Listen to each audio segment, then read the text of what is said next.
rombongan dan Chua dan pimpinan Jabung dan kawan-kawan semua. Terima kasih terutama kerana makanannya itu begitu enak. Saya kira chef ini termasuk dia dari Terengganu, jadi sedap. Terima kasih. Saya tahu majlis ini lebih baik kita manfaatkan untuk ada sesi soal jawab. Jadi yang ada di semua pakar-pakar konsultan macam-macam ni. Jadi masa ini nak bagi pandangan dan idea. Jadi saya dengar. Cuma saya nak berikan tekanan dalam satu isu pokok. Why are we clamoring for change? Why is it so critical at this stage of our nation, after more than half a century of independence, that we start talking about the survival of a nation, the United Malaysia? When we say enough of racism, enough of corruption, enough of religious bigotry, enough of abuse of power and arrogance of power. Precisely because we're not talking about an alternative system. We're not just talking about an alternative government or party power. We're talking about the survival of our nation. I want to appeal to you, particularly the younger members, to realize that this is not a mere choice. With the country, I'm a Malay. I'm a proud Malay in the sense that I value our heritage. I want Malaysians to enhance the level of proficiency of the Malay language. Okay. So is, in my understanding and practice as a Muslim. I'm a believer. I'm not just a nominal Muslim. But that does not warrant an arrogant, condescending, intolerant view of either race or religion. We must acknowledge that Malaysia is a multiracial, multireligious country. The Malays have to acknowledge and accept that. And enough of this sense of being under siege or under threat. In the remote villages of the country, what do they say? Anwar is fine, but if you allow him to take over the country will be sold to the Chinese. That's what Mahathir said. But in effect, what is the end result? The country is stolen by his children. By billions. I mean, I use the term stolen since it's a crude term. But what it means is, the Malays are not getting it. I mean, the Malays here, you mean to say you are semi-literates or idiots? Not to understand and comprehend this? What I'm suggesting is just justice. You may be a son or daughter of a village school teacher, but you must be given and accorded the same right and dignity to prove your worth and compete freely. Not just because you happen to be the son and daughter of a prime minister or an UMNO crony. I'm just reciting my point. If that sense of justice, adli, wa ihsan, which is Quranic, is what you believe in, now the next question is, why are you denying this same sense and commitment and passion for freedom and justice for every other Malaysian? The Indians in the estate sector that living in many cases in grinding poverty. Okay. Pockets of Chinese in the urban areas, or even the qualified Chinese, let them compete. Why deny? Is the country so helpless, so poor, that we have to then select a few and condemn the rest? I mean, this is, to me, and I believe to many Malaysians, I mean, I'm not preaching anything, because despite the fact that we did not have access to the media, not 1 minute of airtime on the television, or, of course, not Putusan. Not even the Star, the Straits Times, or, you know, but still, we managed to garner more than 52% of the votes. It's not small. I mean, it's not a fair level playing field. Can you imagine? What do you hear of TV3? From TV3? I know. Dangerous. Woman, danger. Man, also dangerous. and now, you can't leave them alone with a cow.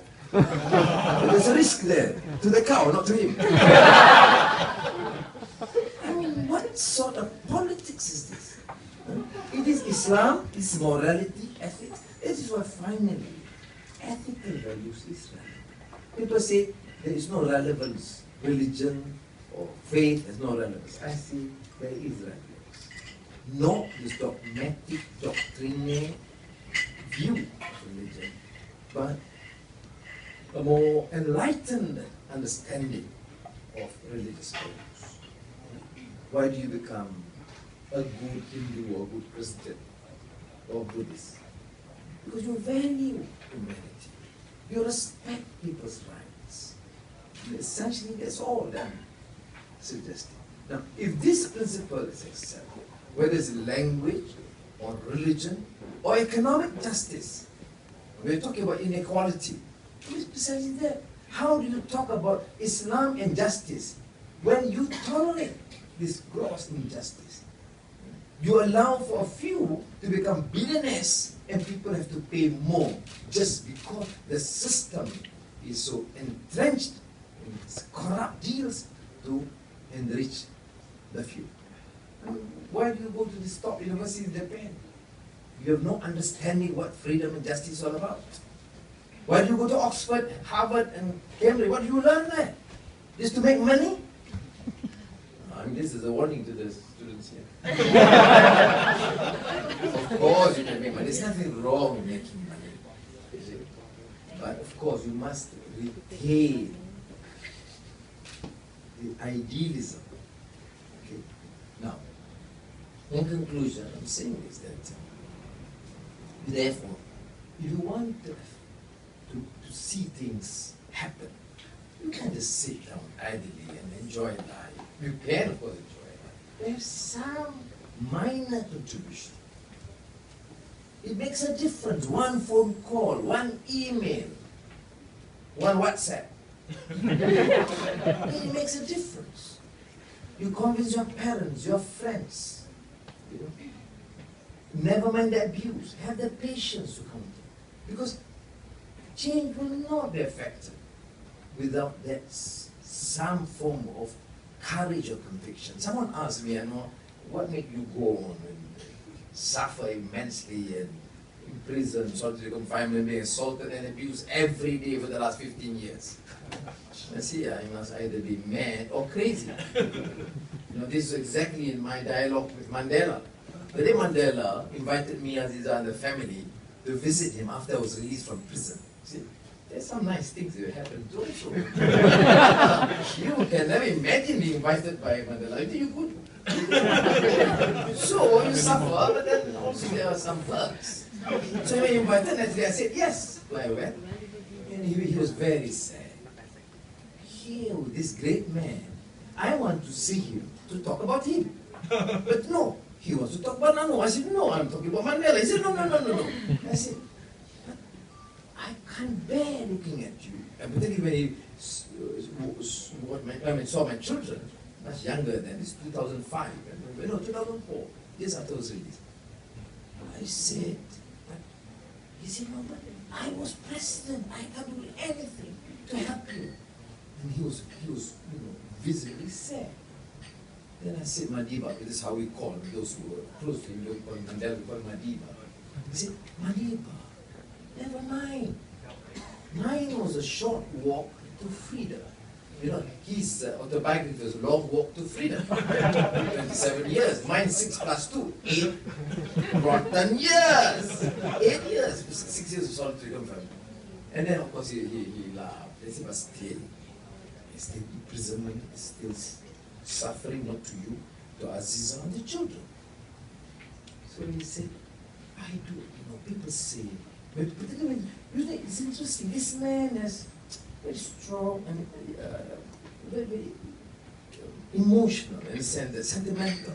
Particularly when we saw the children. Had I been there with him, then we probably talked some other thing. But if we saw the children, it tends to be a bit more sentimental, more emotional. So he said to me, I don't know, Anwar, probably we are mad or crazy. That's how it came about. I said, Madiba, please, I beg your pardon.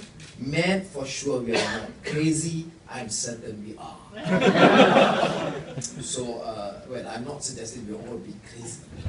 But the extra effort will make a difference.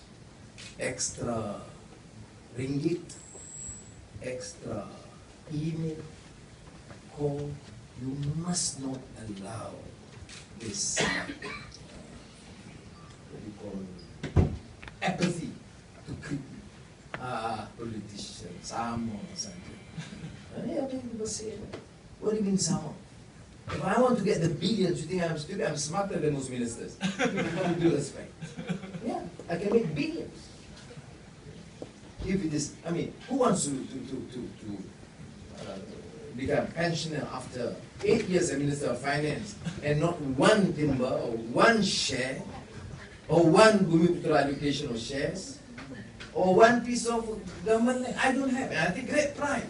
They can say and abuse me everything they can. But one thing they can't, I did not use that position in the government to amass wealth or take shares from the country, which none of them can challenge me. That is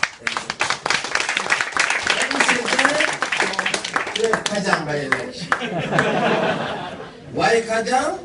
Kuala Lumpur, Kajang, Putrajaya. Next to Kajang is Putrajaya. Come on. That's one. Number two, we need to have Selangor as a model state. It is better, under Tan Sri Khalid, certainly is better than his predecessors and better than most states. But we want to enhance this because Selangor is under siege. All the racial problem against the Hindus, Kepala Lembu, against the Christians and the issue of Bible and attack on the church. Every single action is being done. The moment Anwar was announced as a candidate, you find his theory, even Mahathir suddenly become very active, very active. Kondaim, my predecessor as finance minister, who have left the political scene for decades, busy only counting money at night. Now suddenly everyday interview, we cannot have Anwar as Menteri Besar. You see? I am enjoying myself in Tokyo.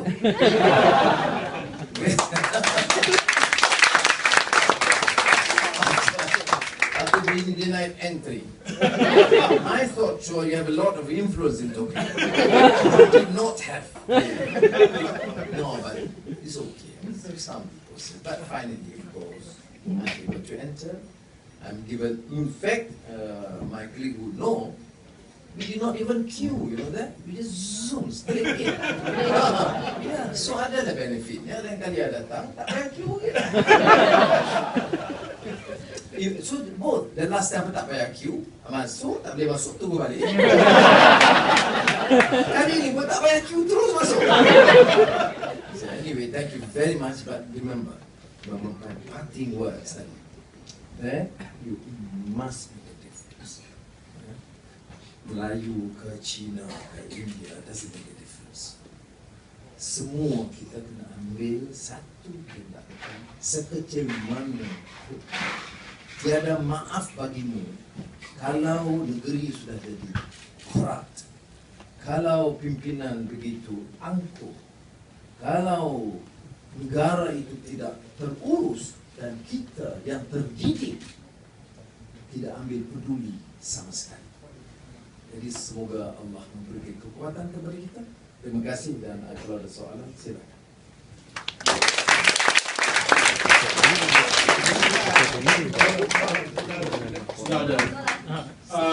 For those who want to ask questions, can you step forward? One question, 1,000 yen.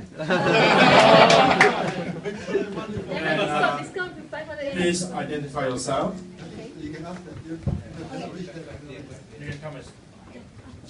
Hi everyone. So I have a question. So What is your name? okay, sorry. My name is Chen. I kind of help organize this. Okay. My question is, like every time there's a speech by PR, I'm also a supporter, but we always talk about justice. But okay, we always talk about justice and how the government cannot be trusted, or sometimes the civil servants or civil service is always accused to be not efficient, for example. We talk about justice. Like people here who come in today, we all talk about justice. But do you have faith that people that you reach out to, that do they really understand justice?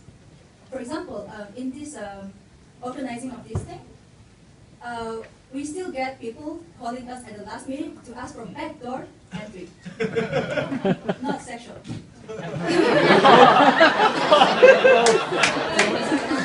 And also there are people who say if they have a title, they have Haja or Haji or Doctor or Professor, we always have to honor those titles. Do these people have justice? Do they understand justice?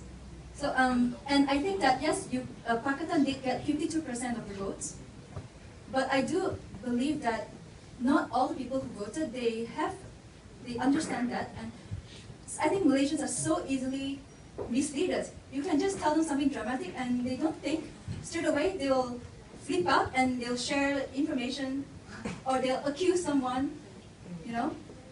And I really hope that well, this is actually a start. So I hope that with this that we can slowly participate in the process and we slowly learn to become a more analytical rakyat. And then we will be more successful than now.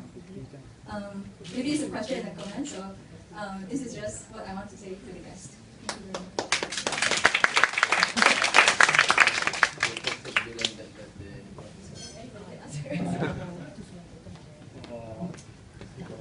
much. I think it's both the question and comments are intertwined. The question of basically the changing the mindset. I think let's not underestimate the ordinary folks, because I think they do experience the problems, I think. And what happened in the last election, Pakistan Raya was the most popular party, 52% or slightly more. And we won by popular votes. Barisan actually lost by popular votes. But then you must factor in the gerrymandering. See, not all parliamentary seats have equal number. They won according to the seats, and we lost according to the seats. They got more seats, we got less seats, even though our popular votes were more. In other words, they won because, in the case of Sarawak or Sabah, you have one parliamentary district, 5,000 votes. In Kuala Lumpur, one parliamentary seat is 100,000 votes. But then, some analysis in the last election showed actually we won mostly predominantly in urban areas. And mind you, urban areas is pretty much mixed. I mean, talk about 1960s and all. Urban areas are basically non-Malay Chinese. But today, urban areas are pretty much mixed. So I think Pakistan Raya got the votes of all the major communities. Now, if this gerrymandering, and this is what we feel, the electoral system is unfair and unjust. Now, the question is, again, do people want change? Again, I say, don't underestimate them. They do want change. By saying that we want change, and for change to happen, is a two different things. And this is why it's very, very important. We don't have the benefit of the media in Malaysia, maybe the social media. And all these handicaps, I think Putrajaya is getting nearer and nearer. Now the question is, the coming elections.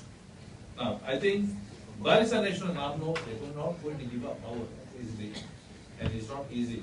It's not a bed of roses. It's going to be a hard fight. But we are determined to fight in a manner that is acceptable to the Malaysians. Now, if not, the future is very dim. So I think you have to bring about the change.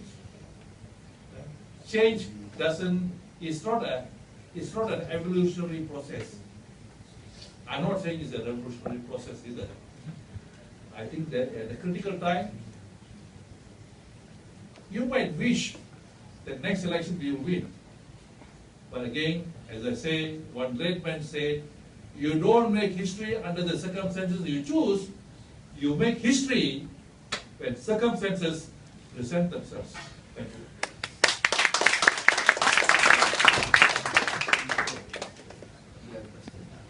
Anyone? This is the line. Yeah. Oh, sorry, this is No, okay, go later. Yeah, I'm a Malaysian. Who here is not a Malaysian? Most of you might not know me. I spent 18 years of my life here. I've been told that I'm a Malaysian every single day by my Japanese friends. I returned back to Malaysia 6 months ago, and every single damn fucking day, I'm sorry for the language, I'm told that I'm an Indian, which I don't think I'm an Indian. What I'm trying to ask now, I love Japan. I spent 18 years here. I love Malaysia. I spent 18 years in Malaysia before I came here. So, okay, I'm married to a Brazilian woman. They are super mixed match. I don't know what that is. Samba. Yeah, so my question is, I feel I'm not treated equally.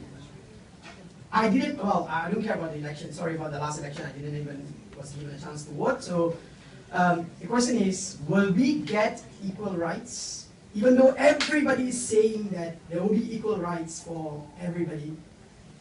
I wanted to buy a house in Malaysia. I found out there is still 5% discount for, I'm sorry for my Malay friends, for Bumiputras, where even my Mamak friends can get the Bumiputra discount. They are not born in Malaysia. I want to read that out loud today. They're not, the fathers were not born in Malaysia. My grandfather was born in Malaysia. I don't get a damn screwed up discount. And they told me to pay. Okay? Fair enough. That one is hard work. Okay? My question would be, can we sure that if you guys take over, it will be equal or not? I know it's very sensitive, but I dare to challenge myself to ask that question. The reason why I'm asking you this, when I was 18 years old, I went to school in Malaysia, in a boarding school, in a small kampong. When I applied for scholarship, I was told I'm an Indian, so I can't get this, I can't get that, I can't get that, even though with 9 straight A's. It was a very miserable life for me to study here for 11 years. A few years I got the Melbourne scholarship, but the rest was all on my own. I'm back to Malaysia right now. I'm doing a lot of things that I can help to change Malaysia based on IT. I want to see the country change.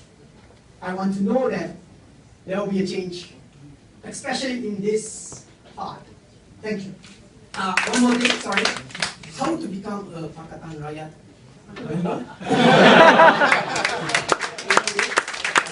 If you be one, I won't vote for you. If you be one, I won't vote for you. Thank you. Thank you. Thank you. I think what we have just heard from our friend here just now is a reflection of the trend of all Malaysians, not just here in Tokyo, but in Malaysia. Malaysians now are speaking up. Malaysians now are assertive. Malaysians now, be they Malay, Indian, Chinese, Sabahan, Kadagan, Melanau, want their rights to be respected and recognized. So we in Pakatan Rakyat are aware of that.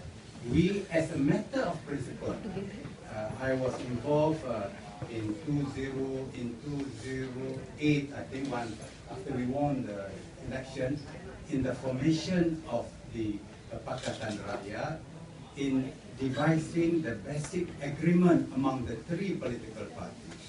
And our basic agreement simply says that we recognize the essential provisions in the perlembagaan regarding, as Dr. Sri Anwar mentioned, the Malay language, Islam as the religion of the country, the position of the Malay and the indigenous Sabah and Sarawak. We agree to that. But apart from that, we are for a free Malaysian, for an equal Malaysia for everybody. Your specific case of discount. Actually, I went back to even buy the Amanah Saham One Malaysia, and I was told quarter orang India sudah habis. Oh my God! Yeah, those are things that Yeah. perhaps we Sorry, yeah. are not involved, and definitely we are not involved, and we are against. Regarding the discount for houses, these are, to be fair, not laws or policies, but these are sometimes incentives that not only GLCs offer, but simple, I don't know, housing and developers offer. We do not necessarily consent to those things, but we suspect that it is because that they need to sell, and because to understand the Malaysian laws, the state laws, there are provisions to ensure that there are equal opportunities for all Malaysians, but with due recognition for the races in the country, so that as many of the races and community get the opportunity to buy the houses in each development. So I do not necessarily say that we will continue that, but we will find other ways to encourage that. But we will definitely be against the kind of discounts given on luxury houses to Bumi Putra, because when we are for housing for the public, and therefore we want everybody, regardless of race and religion, to own houses as much as possible. But we have to recognize that there may be certain needs by developers to follow certain guidelines to ensure that there are equal and fair distribution of opportunities to own houses in Malaysia. So I do not necessarily agree with the specific provisions or discounts offered, but I can in general understand sometimes there may be a need for that kind of allocations to ensure that there is a fair distribution. Otherwise, I think we can say tonight that we are for an equal Malaysia, for opportunities to be equal to everybody. We are, as I think Dr. Sri Anwar mentioned, not just maybe not this evening, but in our sessions since yesterday, that we are going to cover, protect, and ensure that all Malaysians have the right to opportunities available. We will strive for the Malays who are poor as equally as we will strive for the non-Malays who are poor. We will not condone wealth to be accumulated either by the Malays or by the non-Malays on illegal or unfair grounds. We give opportunities to everybody to become rich, but under fair rules and under fair policies. So this is about the commitment that I can give on behalf of our leadership tonight. To be a Pakatan Rakyat member, there is no direct membership yet. Malaysia is such that we have not been able to register Pakatan Rakyat. Though we have attempted this for more than 5 years already. But they simply ignore, they give all kinds, the registrar of society, all kinds of excuses not to allow us to be registered. At the same time, the other politicians, the UMNO politicians, are accusing us. They say, why you claim to be one party, but why you don't register as Pakatan Rakyat? Our answer is that we have attempted to register Pakatan Rakyat. And there was, currently the registration, I happen to be in the list of the Pro Tem Committee, even as the chairman of the Pro Tem Committee at the moment. It's not allowed at the moment. You can join Kadilan. I'll give you the form. Otherwise, you can choose PAS or DAP. It's a free choice. And you want to ask a question? You want to ask. Thank you very much. I want to ask you the detail of the change, because the last election, my family asked me which party we should vote. I said I don't have any idea because I don't have any detail. And when I listen to all of your ceramah, I really don't know what's the detail you will change. So can you tell us more about the change? And one thing, and the other thing is how you make the corruption become zero if you go to the Putra Jaya. This is my question. Don't say if you go, you say when.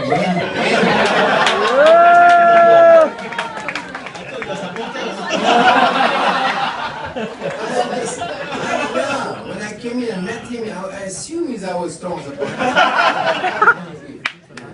Yeah, this is the time when I give him the way to go. Okay, okay. I announced the second question. It was very, very important. Corruption is endemic. And young people believe power tends to corrupt. Absolute power corrupts. Absolute. That is why the primary thrust of our policy is to make sure there's separation of powers. Judicial independence is one pillar guaranteed by the Constitution. We must honor in all seriousness. Right? Now, the Anti-Corruption Commission must be independent and answerable to the Parliament, not to the Prime Minister. If the Prime Minister is very corrupt, or his son, or his wife, I'm not talking about Najib, I'm talking generally. Then, he's answerable to one man, you can't. Of course, you have the mandate.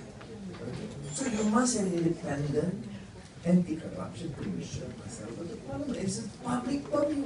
Why is there no action against Ghani Patel when there was a specific allegation that money was disbursed by him or sent to Hong Kong account? Said by Shafi'i Abdullah, who is now a prosecutor in my case.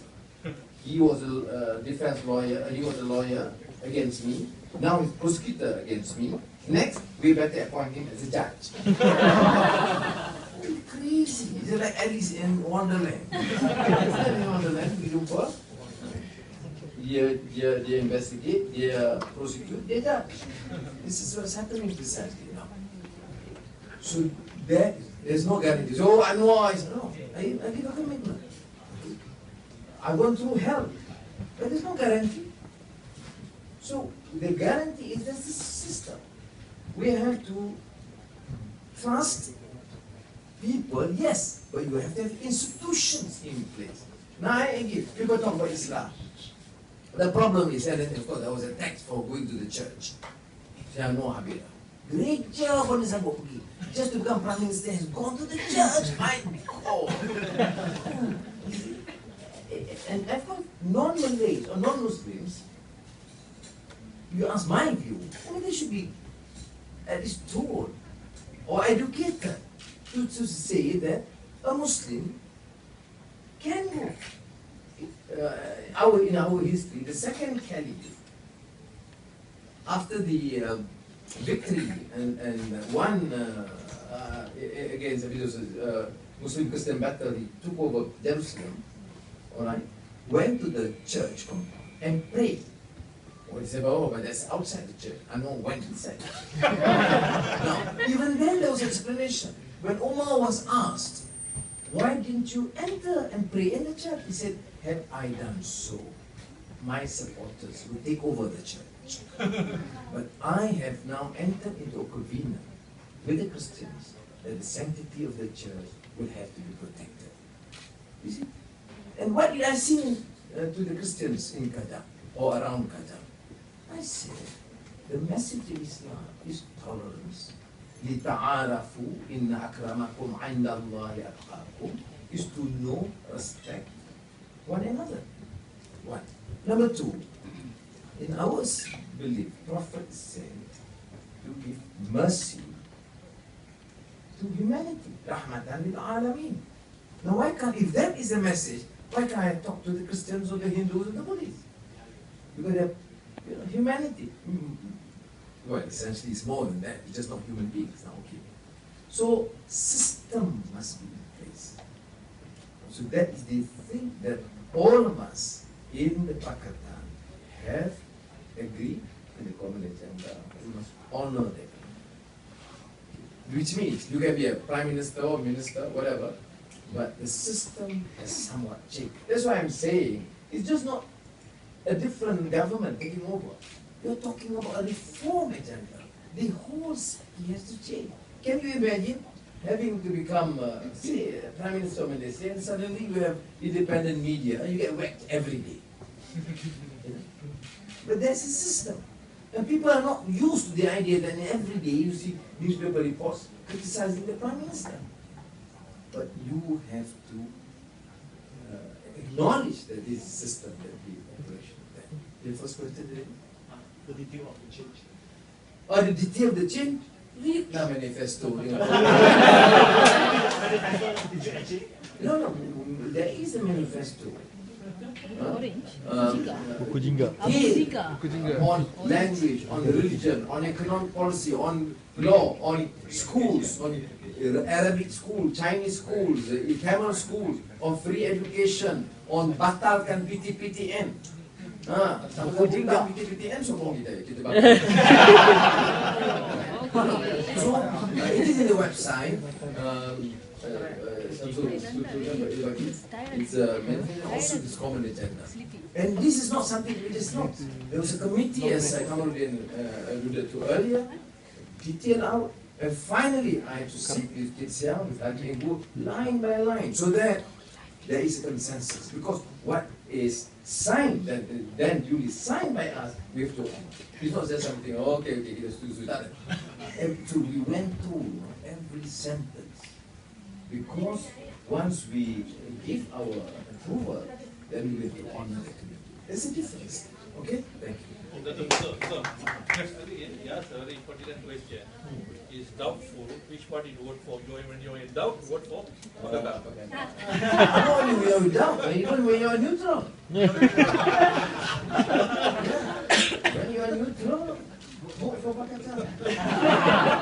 But if you are current, naturally you vote for UMNO.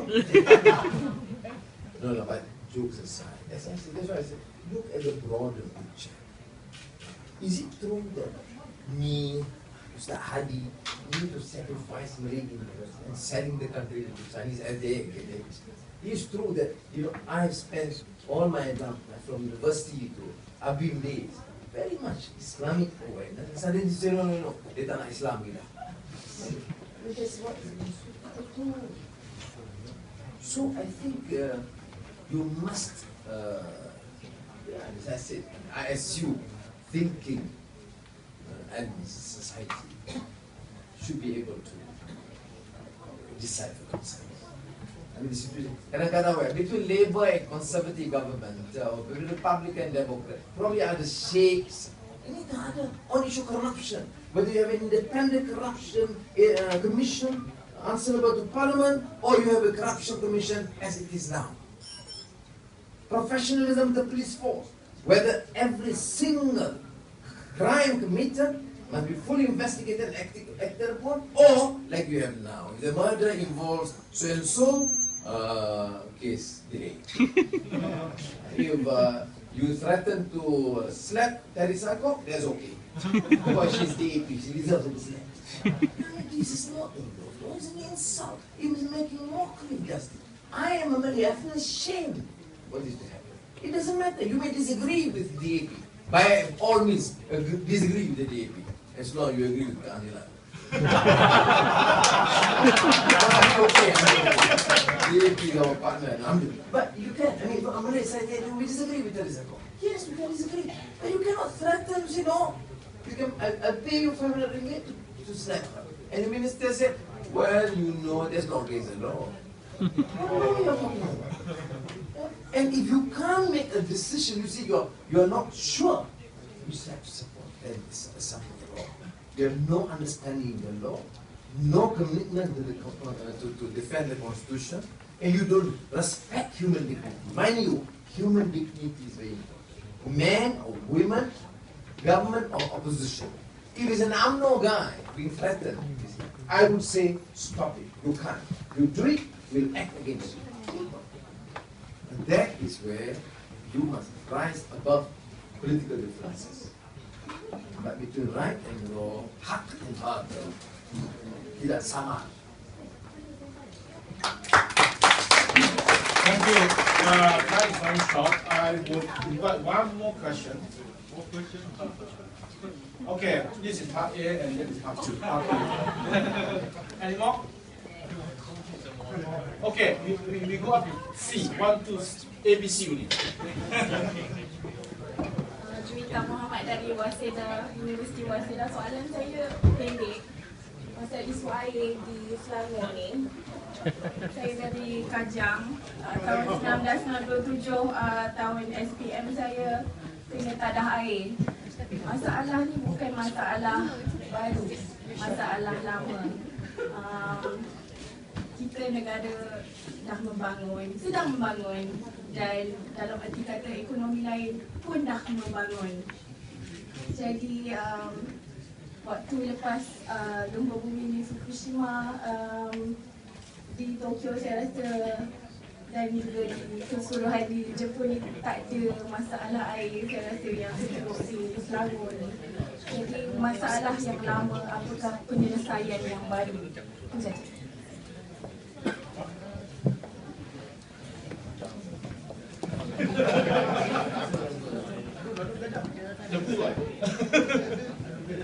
Saya calon belum.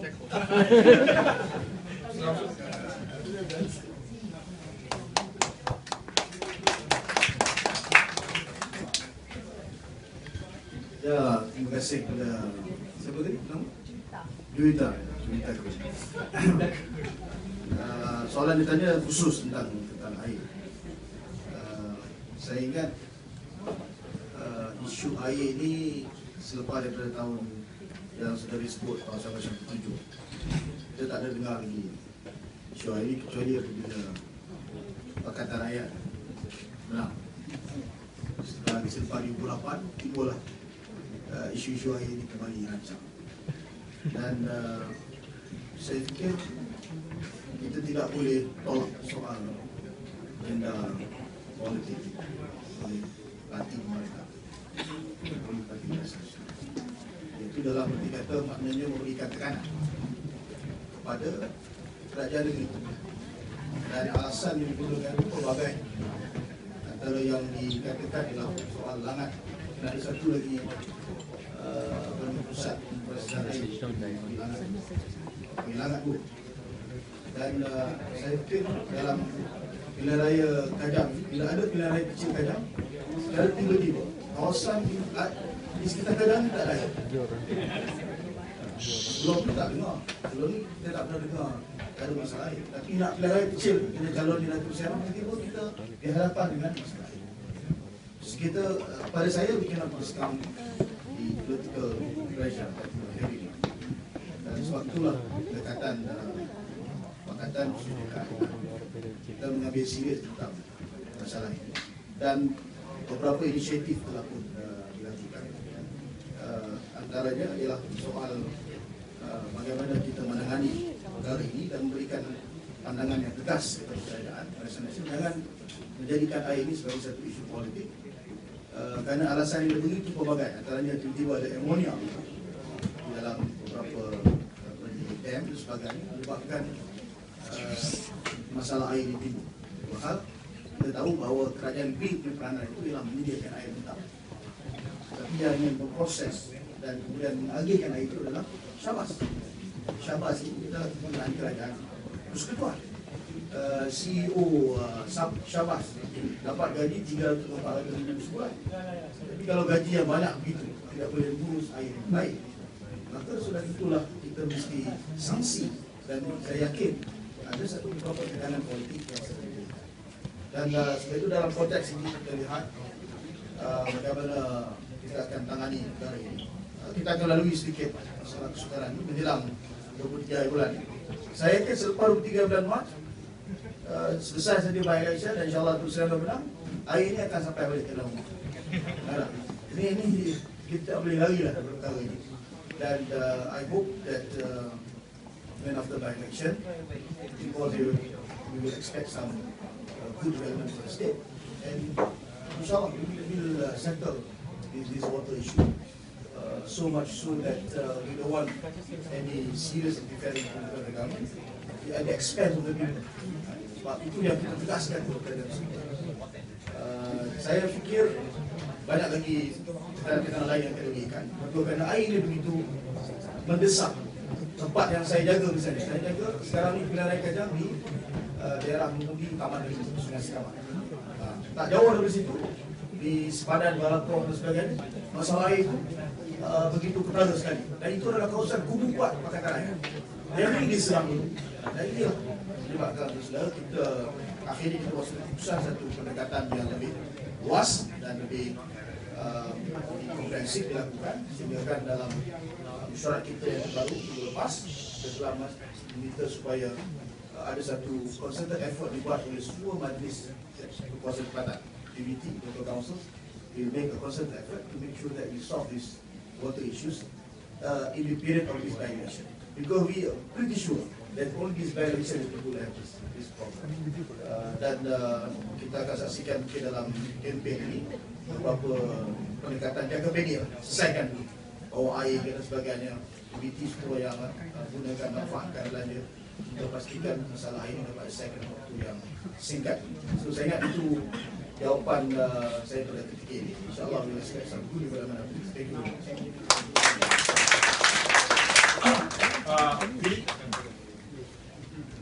Thank you.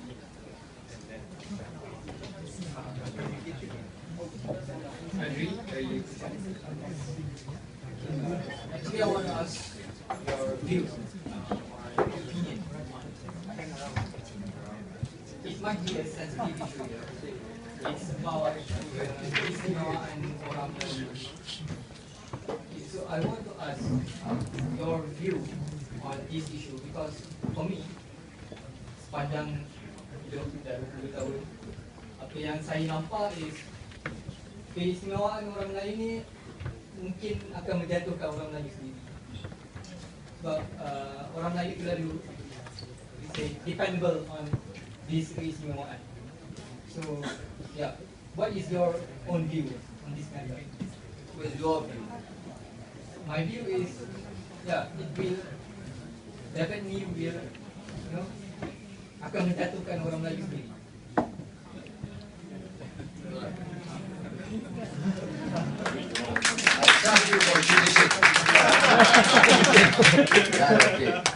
Dalam understanding kesepahaman kita ada dua perkara. Satu yang dibentukkan dalam perlembagaan constitutional provision tentang hak keistimewaan orang Melayu yang ada daripada tahun 57 dan kemudian ada Kerajaan Malaysia tambah pasal. Satu lagi ialah gagasan yang diperkenal oleh Tur Razak 91 dasar ekonomi. Pandangan kita supaya saya kemukakan sejak 2007 agenda ekonomi Malaysia ialah untuk membatalkan dasar ekonomi baru. Walaupun dasar ekonomi baru tak kali diperkenalkan tahun 1971, ada kebijakan keperluan. Kerana pada masa itu hak pendidikan Melayu, perintah dalam perniagaan hampir tidak ada. Tetapi lama kelamaan kita lihat di salah guna. So once we do recognize the positive effect of the new economic policy in 1971, and we acknowledge there was social mobility, educational opportunities, some petty microcredit, MARA, etc., education institutions, which we recognize. It has given some measure of reprieve to the Malays and the indigenous people. But our problem is when we start making an assessment in the late 70s and the early 80s. We realize what was given to the Malay masses is minimal, like the 500 ringgit free, which now everybody gets. But the 500 million commission is taken by the rich. 500 ringgit, they give them. But 500 million pocketed. So this is the reason why in 2007, I crafted the Malaysian economic agenda, calling for a new reversal policy for competitiveness, so that Malaysia can compete and bring back and propel the economy upwards. Number one. Number two, dismantle obsolete economic or new economic policy, because we can replace it by affirmative action based on needs. If you are poor, you are poor. The majority of the poor stay the Malays. You look at those below the 3,000 ringgit income, 70% are Malaysian Muslims. Now, if we say alleviate poverty, then majority of the Malays will benefit. The poor Indians will benefit, and the poor Chinese. So what's the problem with that? Still, the vast majority of the Malaysians will benefit. So if you talk about the zero-sum game, once you dismantle the economic policy, will not benefit. No, it's not true. So I would say we affirm this policy of affirmative action this week. And I would appeal to you on the constitutional provision that we in the DAP, Keadilan and PAS have committed to support, which includes Malay royalty, Bahasa Melayu, hak istimewa Melayu bagi putra, dan Islam agama persekutuan. I would say, don't. I mean, you can debate. There's no problem with the discussion, because Khalid would want this bell curve. There's also debate whether you start giving support like that to the poor, then there is a dependency syndrome. So you include that too. Like you say, you give opportunities for education. There's a difference. Okay? So let us confine the hak kesimpulan Melayu privilege as we said earlier, and don't extend it to the extent that you deprive others.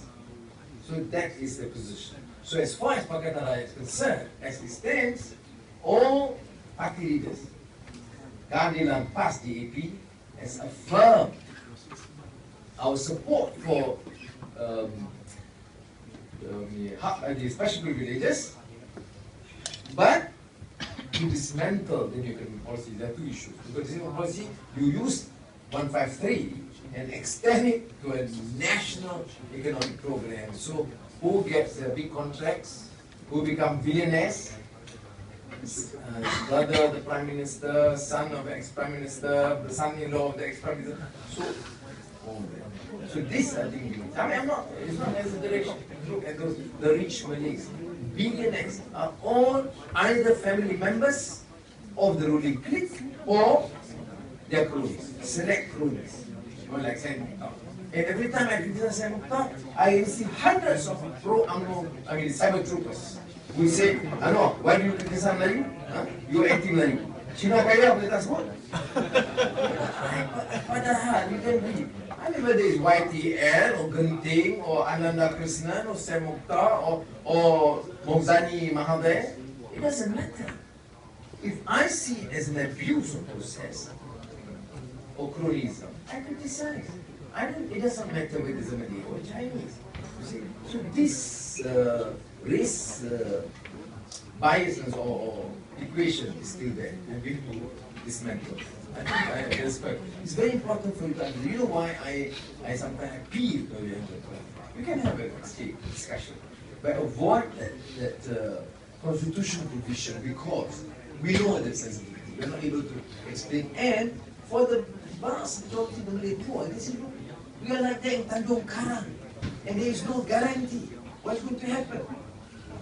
So there is also that. So let's alleviate. Now, whenever we discuss the Chinese professionals or the Indians, what is the real problem? The problem is that their opportunity being deprived through what they call the economic policy. So we deal with them, we protect them on that, but not to, because people ask me, many students ask me, Dato', you remember so your ITM tutup, ya? What will happen to us? So we say, we are supposed to review policies. We are not going to close down universities. That we don't in a campaign, the propaganda is so incessant and vitriolic that cause a lot of consternation. Okay? Last question.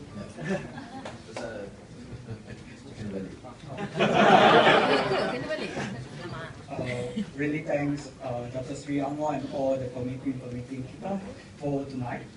I'm always concerned about the development in Malaysia, especially when we are moving into ASEAN economic community in 2015. I think there will be a lot of potential and also investment coming into the ASEAN region. My question is, how can Malaysia compete and beat other countries in terms of development if Pakistan is under the government?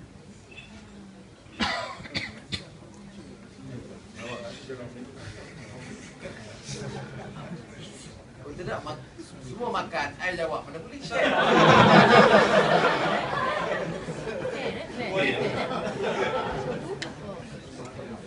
Thank you for the question.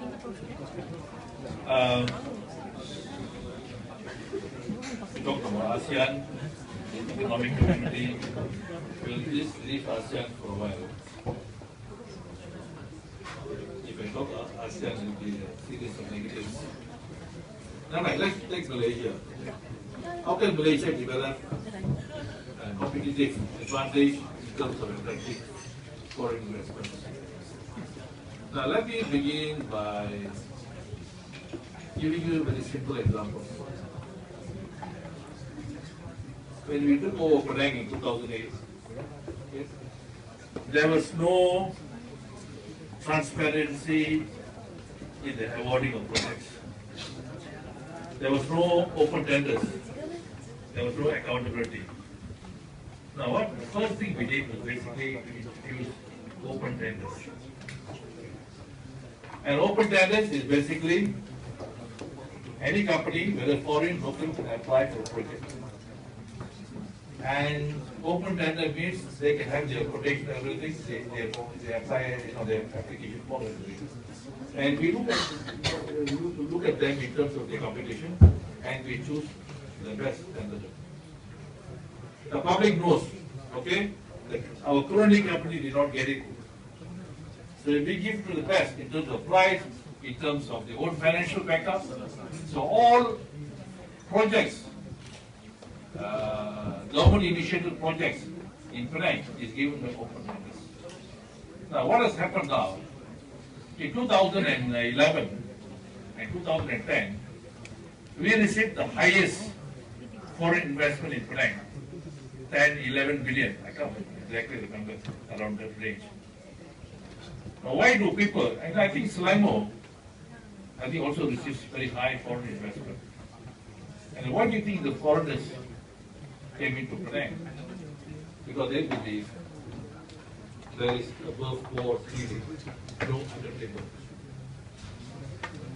Like for example, you take Japanese companies, any big multinationals, they don't want to go through all these problems.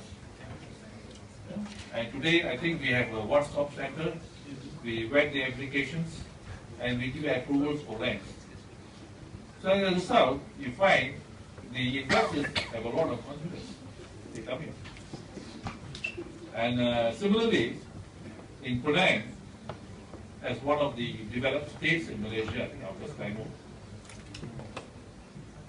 we need also human resources.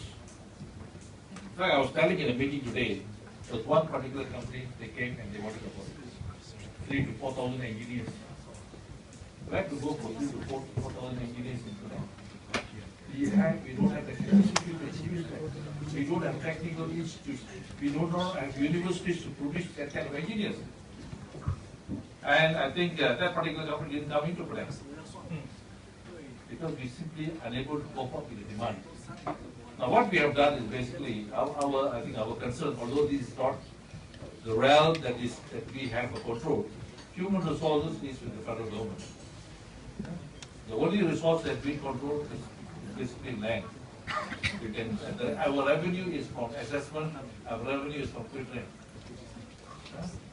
And this is what happened in the last 57 years, that whatever power the states have, taken away by the federal government. And the very fact, most of the states at that time, with the exception of one or two, to actually control the behind unknown.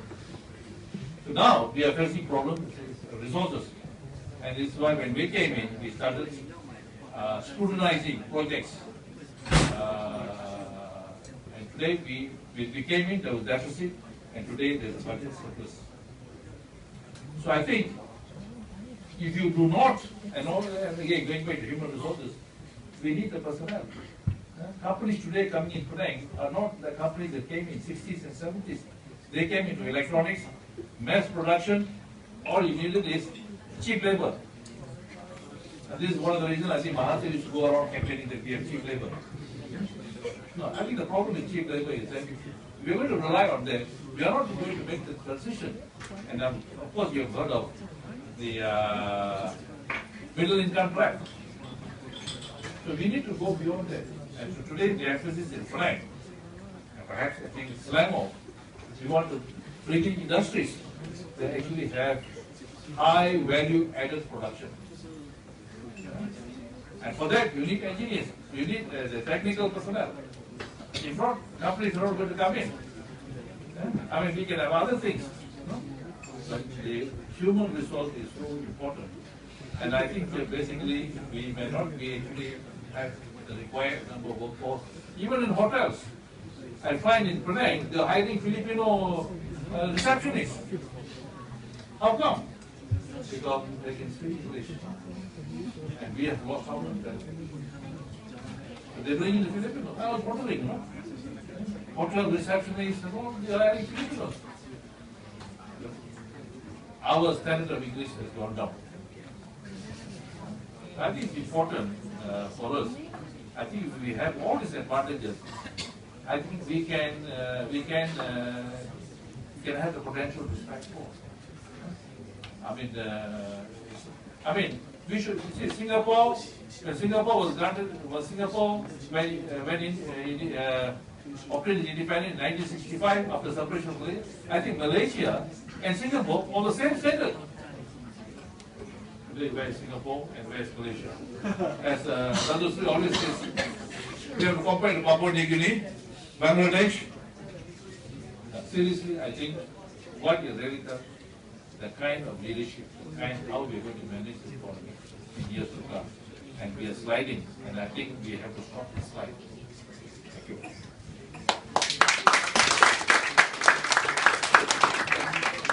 Thank you, Prof.